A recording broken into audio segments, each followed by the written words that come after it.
Hi friends, welcome back to my channel. So ಎಲ್ಲರೂ ಹೇಗಿದ್ದೀರಾ? ನಾನು ಕೂಡ ಚೆನ್ನಾಗಿದ್ದೀನಿ. ಸೊ ಇವತ್ತು ಚಿಕನ್ ಗ್ರೇವಿ ಮಾಡ್ತಾಯಿದ್ದೀನಿ. ತುಂಬ ಸಿಂಪಲ್ಲಾಗಿ, ತುಂಬ ಫಾಸ್ಟಾಗಿ, ತುಂಬ ಚೆನ್ನಾಗಿರುತ್ತೆ ಟೇಸ್ಟ್. ಚಪಾತಿ, ಪೂರಿ, ಹಾಗೆ ನಮಗೆ ರೈಸು, ಮುದ್ದೆ ಯಾವುದಕ್ಕಾದರೂ ಪರವಾಗಿಲ್ಲ, ತುಂಬ ಚೆನ್ನಾಗಿರುತ್ತೆ. ಒಂದ್ಸರಿ ಟ್ರೈ ಮಾಡಿ. ಮಾಡೋದು ಹೇಗೆ ಅಂತ ನೋಡೋಣ. ಅದಕ್ಕಿಂತ ಮುಂಚೆ ನನ್ನ ಚಾನಲ್ನ ಸಬ್ಸ್ಕ್ರೈಬ್ ಮಾಡದೇ ಇದ್ದರೆ ಪ್ಲೀಸ್ ಸಬ್ಸ್ಕ್ರೈಬ್ ಮಾಡ್ಕೊಳ್ಳಿ. ಹಾಗೆ ಒಂದು ಲೈಕ್ ಮಾಡಿ, ಶೇರ್ ಮಾಡಿ, ಕಮೆಂಟ್ ಮಾಡಿ. ಎಲ್ಲೂ ಸ್ಕಿಪ್ ಮಾಡದೆ ನೋಡಿ ನಮ್ಮ ವೀಡಿಯೋಸ್ನ.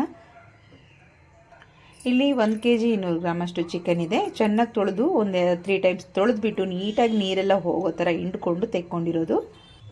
ಈಗ ಇದಕ್ಕೆ ಸ್ವಲ್ಪ ಟರ್ಮರಿಕ್ ಪೌಡ್ರನ್ನ ಸೇರಿಸ್ಕೊಳ್ಳೋಣ.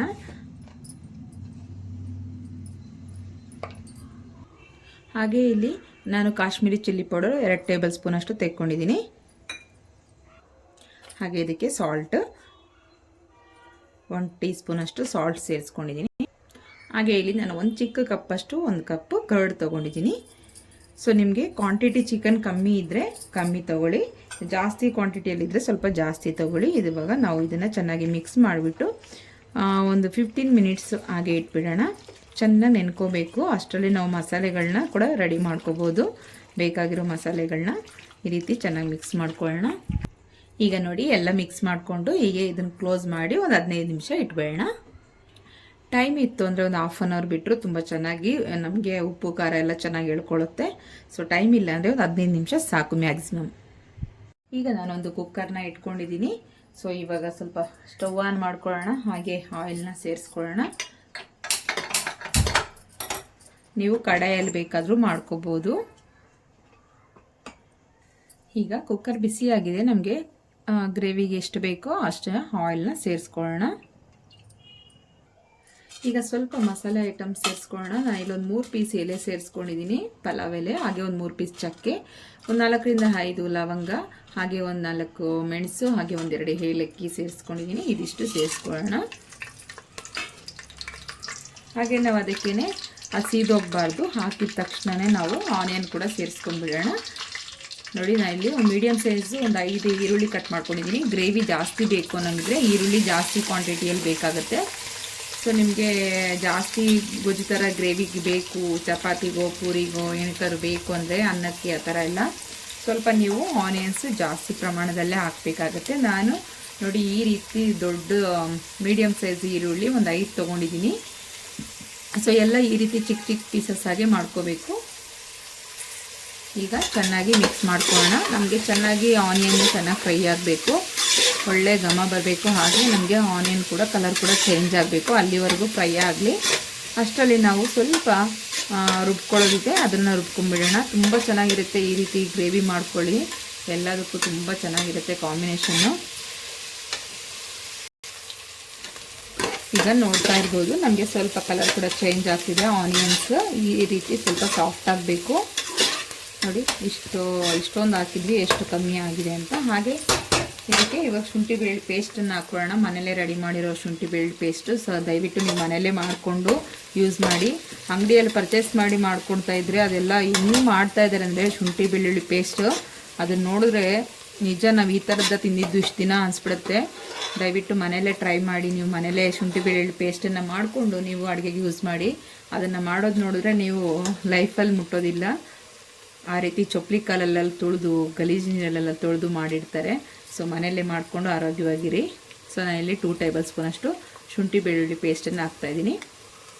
ಈಗ ಚೆನ್ನಾಗಿ ಮಿಕ್ಸ್ ಮಾಡ್ಕೊಳ್ಳೋಣ. ಸ್ವಲ್ಪ ಹಸಿ ವಾಸನೆ ಹೋಗಲಿ ಅಲ್ಲಿವರೆಗೂ ಸ್ವಲ್ಪ ಫ್ರೈ ಮಾಡ್ಕೊಳ್ಳೋಣ. ಕೈ ಆಡಿಸ್ತಾ ಇರಬೇಕು, ಇಲ್ಲ ಶುಂಠಿ ಬೆಳ್ಳುಳ್ಳಿ ಪೇಸ್ಟ್ ಹಾಕಿದಾಗ ತಳ ಹಿಡಿಯುತ್ತೆ. ಹಾಗೆ ಇಲ್ಲಿ ನಾನು 4 ಹಸಿಮೆಣಸಿನ್ಕಾಯಿ ಕಟ್ ಮಾಡ್ಕೊಂಡಿದ್ದೀನಿ. ಅದು ಈಗ ಹಾಕ್ಕೊಳ್ಳೋಣ. ಸ್ವಲ್ಪ ಆವಾಗಲೇ ಹಾಕ್ಕೋಬೇಕಿತ್ತು, ಸ್ವಲ್ಪ ಬಾಡ್ತಾ ಇತ್ತು. ಈಗಲೂ ಕೂಡ ಆಯಿಲ್ ಇದೆ, ಚೆನ್ನಾಗಿ ಸ್ವಲ್ಪ ಫ್ರೈ ಆಗುತ್ತೆ. ಸೊ ಈ ಟೈಮಲ್ಲಿ ನಾವು ಸ್ವಲ್ಪ ಟರ್ಮರಿಕ್ ಪೌಡ್ರನ್ನ ಸೇರಿಸ್ಕೊಳ್ಳೋಣ. ನಾವು ಆಗಲೇ ಚಿಕನ್ ಕೂಡ ಸೇರಿಸಿದ್ದೀವಿ, ಇವಾಗ ಸ್ವಲ್ಪ ಹಾಕ್ಕೊಂಡ್ರೆ ಸಾಕಾಗುತ್ತೆ. ಈಗ ಇದನ್ನು ಫ್ರೈ ಮಾಡ್ಕೊಳ್ಳೋಣ.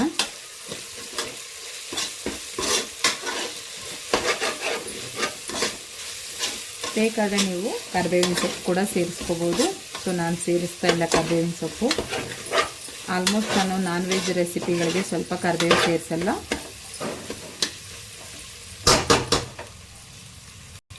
ಈಗ ನಾವು ಚಿಕನ್ ಮ್ಯಾಗ್ನೇಟ್ ಮಾಡ್ಕೊಂಡು ಇಟ್ಕೊಂಡಿದ್ದೀವಲ್ಲ, ಸೊ ಇದನ್ನು ಸೇರಿಸ್ಕೊಂಡ್ಬಿಡೋಣ.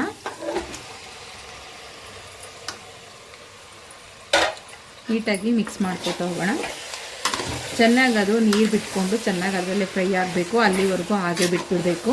ಸೊ ನೀವು ನೀರೆಲ್ಲ ಹಾಕೋದಕ್ಕೆ ಹೋಗ್ಬೇಡಿ. ಫಸ್ಟ್ ಅದರಲ್ಲಿರೋ ನೀರೆಲ್ಲ ಬಿಟ್ಕೊಂಡು ಚೆನ್ನಾಗಿ ಅದು ಫ್ರೈ ಆಗಬೇಕು.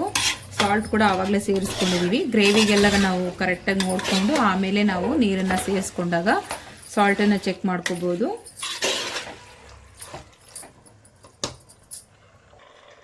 ಅಷ್ಟರಲ್ಲಿ ನಾವು ಮಸಾಲೆ ಸ್ವಲ್ಪ ರುಬ್ಕೊಳ್ಳೋದಿದೆ.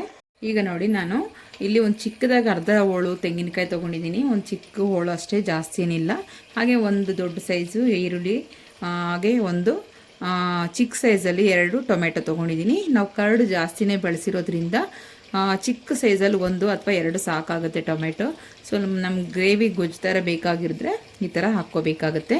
ಇದನ್ನು ನೈಸಾಗಿ ಪೇಸ್ಟ್ ಮಾಡ್ಕೊಂಡು ಬರೋಣ ನಾವು.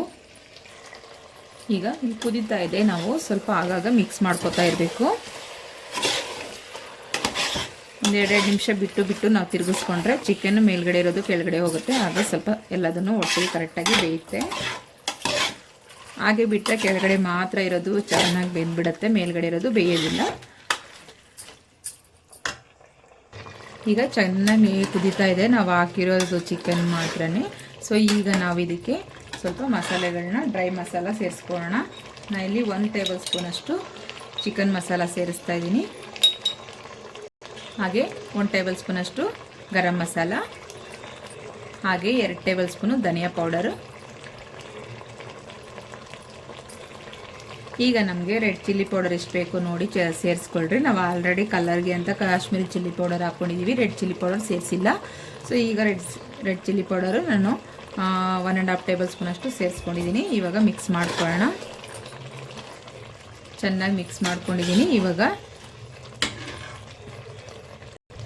ಈಗ ನಾವು ರುಬ್ಕೊಂಡಿರೋ ತೆಂಗಿನಕಾಯಿ, ಟೊಮೆಟೊ, ಈರುಳ್ಳಿ ಇದೆಯಲ್ವಾ, ಸೊ ಆ ಪೇಸ್ಟ್ ಕೂಡ ಸೇರಿಸ್ಕೊಳ್ಳೋಣ.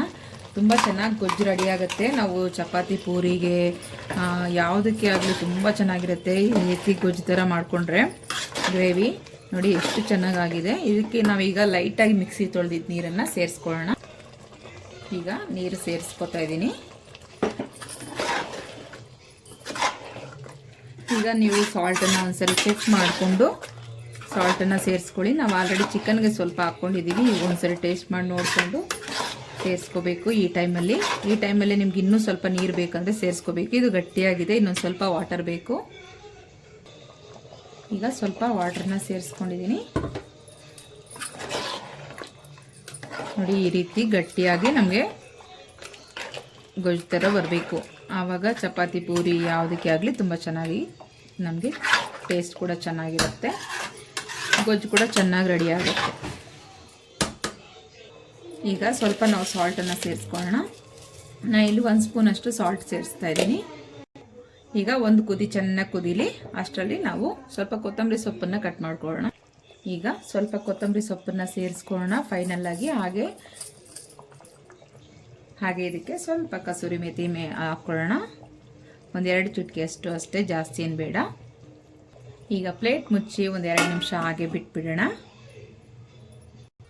ಈಗ ನೋಡಿ ನಮಗೆ ಗ್ರೇವಿ ಕನ್ಸಿಸ್ಟೆನ್ಸಿ ನೋಡಿ ಎಷ್ಟು ಚೆನ್ನಾಗಾಗಿದೆ. ಈಗ ನಾವು ಬೌಲ್ಗೆ ಸರ್ವ್ ಮಾಡ್ಕೊಳ್ಳೋಣ. ತುಂಬ ಚೆನ್ನಾಗಾಗಿದೆ ನೋಡಿ. ಇಷ್ಟು ಥಿಕ್ನೆಸ್ ಇರಬೇಕು, ಇಲ್ಲ ಅಂದರೆ ನಮಗೆ ಚಪಾತಿಗೆ, ಪೂರಿಗೆ ಆಗಲಿ ಯಾವುದಕ್ಕೆ ಆಗಲಿ ತಿನ್ನೋದಕ್ಕಾಗಲ್ಲ. ಈ ರೀತಿ ಸ್ವಲ್ಪ ಗೊಜ್ಜು ಥರ ಇರಬೇಕು ನಮಗೆ.